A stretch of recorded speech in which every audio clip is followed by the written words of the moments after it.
বিরোধী দল ছায়া সংসদ করার এই সংস্কৃতি উন্নত বিশ্বে আছে, যদি তা করে সেটাকে স্বাগতম জানাই। নির্বাচন কমিশনের সাংবিধানিক ম্যান্ডেট, কনস্টিটিউশনাল ম্যান্ডেট হচ্ছে দুইটা, একটা জাতীয় সংসদ সদস্য নির্বাচনের জাতীয়, আর হচ্ছে রাষ্ট্রপতি নির্বাচন। জাতীয় সংসদের নির্বাচন অনুষ্ঠিত হয়েছে, নির্বাচন কমিশন কনস্টিটিউশনাল এটার দায়িত্বপ্রাপ্ত। সংসদ সদস্যদের শপথ গ্রহণ অনুষ্ঠিত হবে ইনশাআল্লাহ আগামীকালকে সকাল 10টায়। এটাও সাংবিধানিকভাবে স্পিকার অথবা ডেপুটি স্পিকার অ্যাভেলেবেল না থাকলে বা তারা অপারগ হলে বা তাদের মনোনীত প্রতিনিধি যদি না থাকে, সেই ক্ষেত্রে দ্বিতীয় অপশন হচ্ছে প্রধান নির্বাচন কমিশনার শপথ পাঠ করাবেন।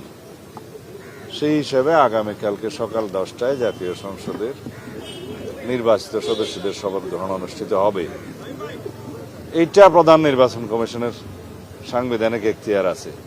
এর বাইরে কি বললেন সংবিধান সংস্কার পরিষদ, এটা যদি কনস্টিটিউশনে ধারণ করা হয়, সেই মর্মে অ্যামেন্ডমেন্ট হয় এবং সেই শপথ পরিচালনার জন্য সংবিধানের তৃতীয় তফসিলে ফরম হয়, কে শপথ পাঠ করাবেন সেটা নির্ধারিত হয়, এতগুলো হয়ের পরে তারপরে হলে হতে পারে।